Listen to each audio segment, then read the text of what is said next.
Hi everyone, and welcome to a literature loving. I'll say it's comics, it's picture books, it's all sorts of things. Definitely visual literacy centered edition of Words, Images, and Worlds. Delighted to be talking on this episode with author and illustrator Russ Cox. Russ, thank you for jumping in, joining, and bringing the art table with you. I see. Oh, yes, the big art table. Yes. Yes. Thanks for having me. I'm excited. This should be fun. Yeah, my pleasure. My pleasure. I'll mention a couple of works here at the beginning, and then we can sort of talk about the creative journey a bit and what it's been like for you. And so, as I mentioned, I know that you're a person that works in picture books and comics, so that's definitely a relationship that we'll explore just a little bit. But Shiro, if I'm saying that correctly, She Hero.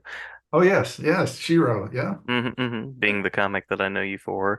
There's also some really cool sort of unpublished out on submission stuff on your website under comics that I That is noticed and correct. I was enjoying. So we'll definitely talk about that if you'd like. And then Yeah. you also have some picture book work as well. The boy, and please correct me if I'm wrong on the titles, but the boy whose face froze like that, is that right? Yes. Yes. That Yep. came out. Actually, that came out the day the pandemic started. Oh wow. Yeah. Yeah. Yeah. Um, and then Freddy as well, the Freddy series, Freddy the Frog Catcher. Yeah. Pretty, the broadcaster. Yep. Caster, Yeah. sorry. Yeah. Um, That's okay. I do the same thing. st Still working on the morning coffee here.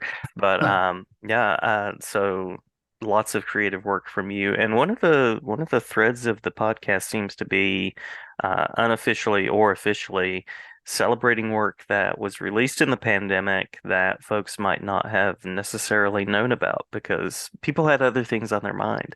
Um, Yes. Mhm. so glad to shout out and celebrate the boy whose face froze like that as well. Yeah. Thank you. Yeah. Yeah.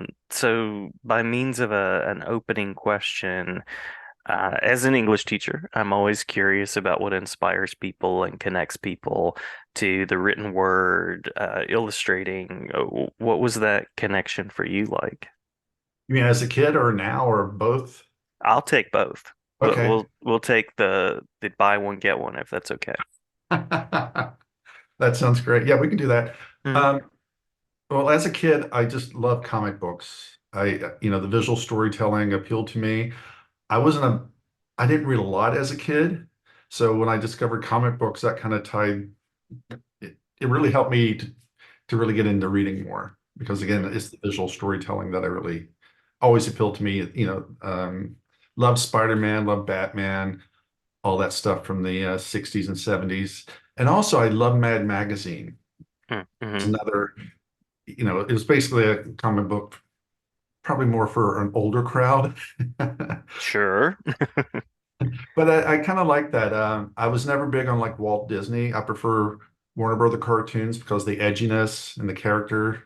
I seem to get drawn to things that are really character driven Hmm. visually, and I really like off the wall characters. And that just kind of carried over, as I grew up. Started reading Poe. Really loved horror, novels, things like that, biographies, and it just kind of branched out to now where I'm reading just about anything from physics, trying to learn some physics stuff, which it's way over my head. I don't know why I'm even going down this road, but why not, right? Oh, indeed. Yeah, yeah. Uh, So I'm just trying to read everything, but it all started from love of comic books. That's, it all from there. Love it. Love it. The gateway. Yeah. Yeah. Like, yeah. Yeah. There was a comic book more for the horror side. I think it was Eerie. That was a lot of the still a lot of articles, which some of those magazines had. It was all Hmm. illustrated, and it was comic book style artwork and that. And I think that's kind of got me into my horror love for horror too. Yeah. So For me, it was this jump from like reading comics to comics-based novels and novelizations too. So it's kind of cool how, stepping into one area of reading then leads to another and another and another. So that's very cool. And that kind of worked with our son because we tried everything from bribes to I don't know what to get him to read, and he was not a reader. And then we were at it was almost like an antique mall. This is in Pennsylvania, and the guy had a box of probably like 100 comic books for $20. I'm like, well, it worked for me, maybe it'll work for him, and I bought it, and that's what started him down the path of reading.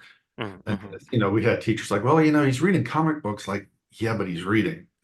Yeah, Does it yeah, really matter at this stage? We got him reading. Let's celebrate that. So, yeah, yeah. Celebrate and keep going. Absolutely. Yeah, yeah. And he's like me now. He reads everything. So yeah. So how is the physics coming? I have to ask. my brain is not wired for that, but luckily I work with some teachers who are scientists as well. So they kind of, so what does this mean? So they fill me in. They should just write a Nice. book or I should just sit around and listen to them talk. I think probably learn more. So I remember the first time I read Nietzsche, I was like making notes at the bottom of every page, like, what is this? What is this German word? I don't know this. So it's kind of that style, but yeah. Um, so yeah, oh, go ahead. Sorry. yeah, I'm the same way. You read a book like this is a classic, you should read this.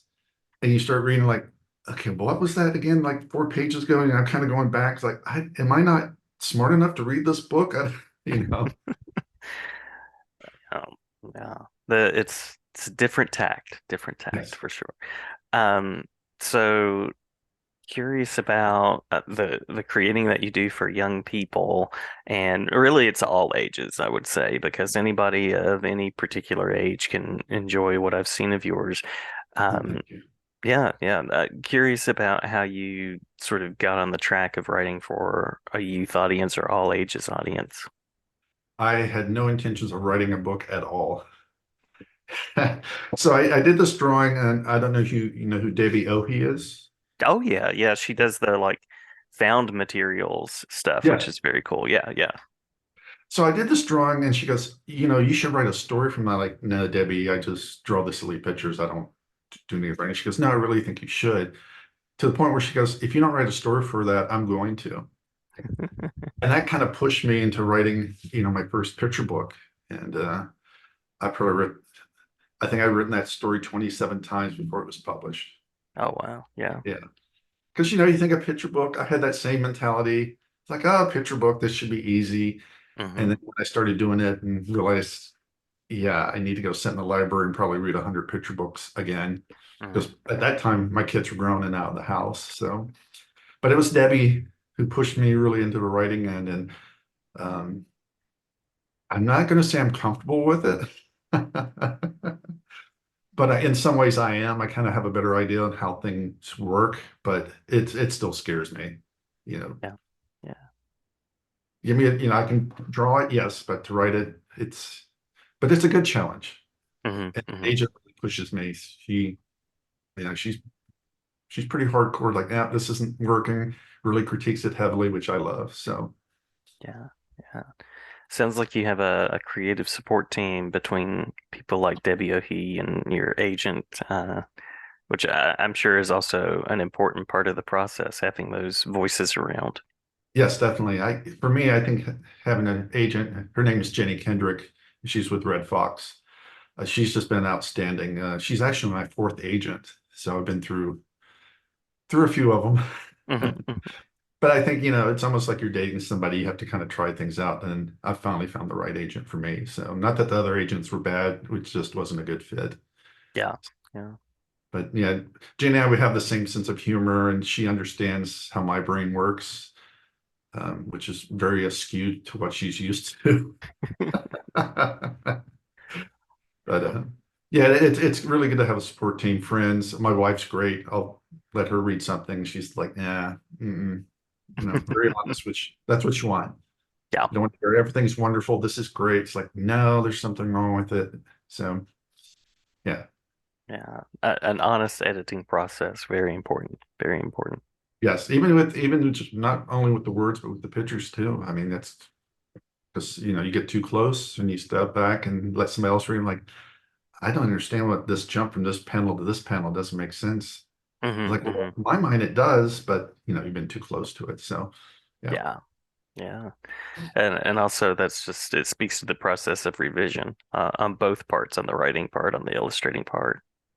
And I have to say, I actually like the revision part because I Yeah. kind of have the story out of my head at that point. Hmm. Because if I try to, well, when you probably go through this too, you start writing and you're revising at the same time. It's like this does not work. Hmm. I I have to get it out of my head, and then I can really think about the story and fix it. Yeah. So, Yeah. That that creative distance, as you were talking about, sometimes you are too close to it, and it's good to step away, come back, and check it out from fresh eyes. yes, definitely. And sometimes I'll put a story away for months and just like you want to read it the next day. It's like, no, I'm going to put it away for like a week, and then 3 months later, it's like I should probably pull that out and look at that again. And then Right. you see all the holes and like, oh, this isn't good. So Yeah. Curious about that working between comics and picture books and what that's like for you. they're very different. And I was actually talking to Dan Santat. This was probably a year or so ago. We were talking about picture books and graphic novels, and I told him, I said, I kind of like doing the graphic novels more so than a picture book, even though it's 100 times more work. I think it's Hmm. just you can really get to the depth of the story, Yeah. especially Yeah. visually. With a Hmm. picture book, you gotta keep it moving, or you're gonna lose your audience in 2 pages. Yeah. So, and that's why I understand more and more why they say a picture book is probably the hardest book to write. Yeah. Yeah. And If you get to a space and you're like, oh, I should really add a page or two here, it's like, well, no, actually, you can't. you used up your quota, yeah. Yeah. Yeah, with the graphic, I was like, oh yeah, we can add 20 more pages to that. Yeah. Yeah.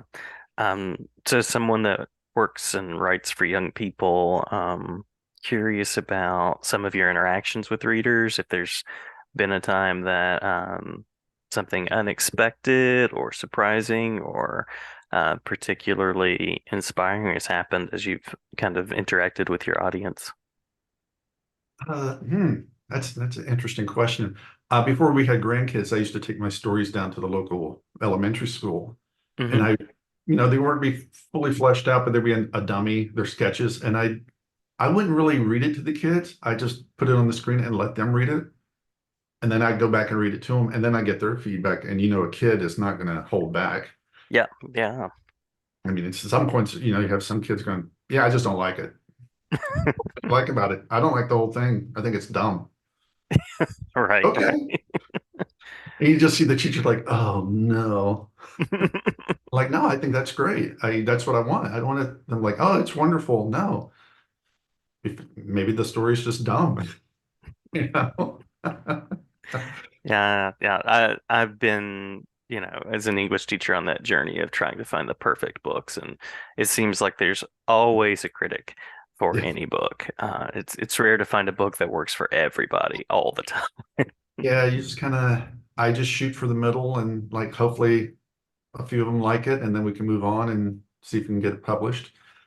But yeah, the kids are great. Now I have grandkids who are, they tell me what they like and don't like about things too. So, Mhm, mhm. and then I teach at a high school. So they're really, especially as much as I critique them, when I Yeah. say, okay, now it's your turn to critique me, they're like, oh yeah, this is going to be fun. You hear the knuckles cracking. Oh yeah. And I tell them, I said, don't hold back. I don't want you holding back. So Yeah, yeah. I am also a high school teacher at the moment, and yeah, it's definitely I appreciate the honesty I do about too. about any number of things. What I'm wearing that day sometimes gets critiqued, and that works fine too. Yeah. I know teaching, I think having that connection with the students where they're comfortable enough where they can kind of like make fun of you and pick at you a bit. Hmm. Hmm. And did you ever teach like college level or Hmm. middle? Yeah, I've done some of that too. Yeah. Yeah. Now, do you prefer the high school more so than the college level? It depends a lot. It really depends because I mean, I've taught middle school, high school, college, and I think for me, the thing has been finding joy in each of them in some way. I like the interaction in high school, Yes. because teaching at the college level is very isolated. Yeah, that's a good way to put that. I've never taught at middle school level, which I don't know if I have the patience for that. I mean, It can be fun. It can be fun. I've done school visits to middle school and just like, oh, you guys are, yeah, I forgot what you were like. But but in my high school, like, do you prefer us or the college level? I actually prefer the high school, and Yeah. I think you're right because they're more open. They're like, okay, let's try it, let's do this. Hmm. And then you probably run into this in the college level, like, yeah, they think they know everything already, and Sure. so I'm gonna burst some bubbles here. Yeah. Well, and I was a teacher. I was a middle school teacher, and then I taught college, and then I went to the high school level. So it was nice to sort of teach teachers and Mm, then go back and kind of realize, oh yeah, I can still do this. I'm not totally full of it at this point. I can actually put into practice the things that I've been talking about. So that's a rewarding part of it as well. yeah, that's I think when I got into teaching the high school, which is 3 years ago, it's like I don't think I know anything, and then you start talking like, oh, I guess I know a couple things, and then I Mm, feel like a fraud. right.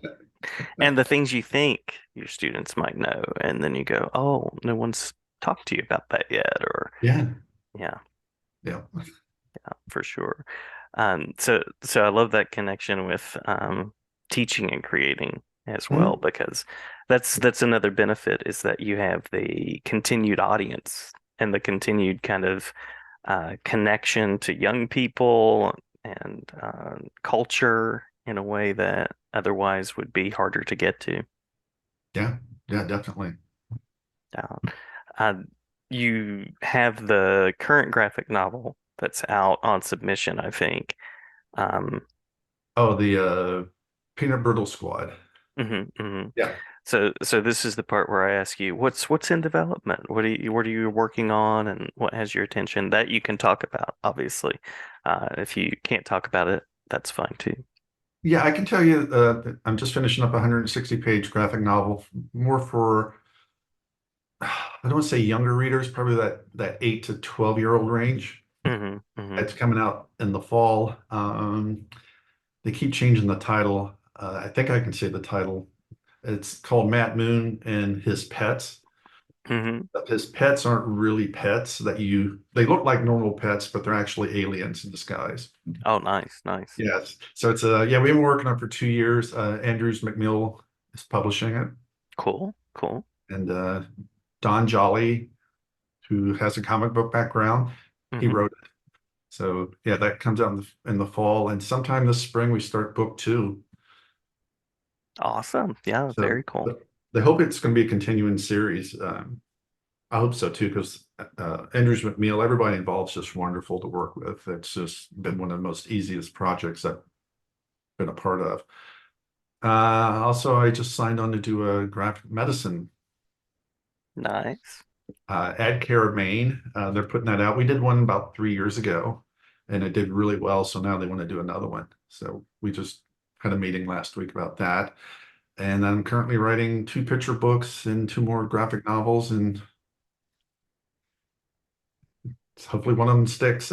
Lots of irons in the fire. I love it. I love it. Yeah, yeah, yeah. Yeah. And that's I like being that way. Even though I teach during the day, I kind of like a lot of things going on. Hmm. Some days it's kind of harder to focus because I want to work on everything at once, and you just can't do that. Yeah. Yeah. But yeah, we're What excited about those projects. Yeah, what keeps the creative fires burning? Is teaching part of that inspiration? Are there other things that you do that um, fuel the creativity? Yeah, definitely the teaching part. I was kind of feeling a little burned out, and then I got into teaching 3 years ago, and I kind of felt rejuvenated. Hmm. So, and that's when all these books started coming in, which is great. As they say, get a full-time job, and then all the work comes in. So, Yeah. so I have like two full-time jobs, which is good. Uh, yeah, definitely the students. I love music. Music always inspires me. Hmm. It's a very, very, very close second. Um, I played in bands and stuff when I was younger, and Yeah, just love music. Oh, just about all kinds of music, Nice, nice. movies, and reading. Because I go through a phase where I read, and then I don't read for several months, and I start picking it up again. So I just kind of got back into it. I'm Very actually cool. reading Anthony Bourdain's Kitchen Confidential. Nice. So Yeah. some wide reading and of course the physics. Of course that. Yes, yes. Um, yeah. Now you also usually like to mention spaces where people can connect and learn more. So there's smilingotis.com Right. website, um, which is a great place to go and see work. Any other social media outlets, websites, things of that nature that you'd like to mention for listeners? I'm all over social media, but probably Instagram is where I keep everything most current. I don't use Facebook a lot anymore, but I stream everything from Instagram to Facebook, Twitter. Don't get me started on Twitter. So I've been Yeah. trying to switch over. I just got on the Blue Sky. My agent said I should get on TikTok. I'm like, okay, I don't know why, but it seems like that's starting to grow. So Uh-huh. yeah, you can find me on social media, but Instagram is probably the main one to follow me on. Cool. Very cool. Yeah. Have we missed anything in the talk through that you want to make sure to share for listeners as they kind of check out your work and creativity? I don't think so. Were there any other questions you wanted to ask me? I mean, I'm open to anything. So I think those were the major ones, other than yeah. again, thank you for bringing the drawing table with you. Oh yeah, this Um, I found this on eBay. It's nice. early 70s. Oh So it's wow. actually, I'll give you a quick demo. Where's that little switch here? It's a light table. Oh, nice. Yeah. Yeah. Yeah, I've been looking for one for ages. And when I saw it on eBay, I was like, yes, yes, we have to have it in here. Yes, absolutely. The creative space. Um, I appreciate the studio tour as well, Oh yeah, and it's not, yeah, I'm sitting in the middle. I can just rotate around. It's this very small studio. I have a guitar, a couple of banjos in here. So yeah, so nice. everything's right here. I don't even have to get up. Very cool. That's what you want, so you can be in the zone. Um, Yes, definitely. yeah. Well, Russ, I appreciate your work as an author, illustrator, educator, Thank you. and yeah, I appreciate you and the time that you've spent, and glad to have you back to talk about projects as they come to be. Yes, definitely. You have any other questions, feel free to ask me anytime. All right. Thanks so Okay. much, and may the creating continue. Thank you.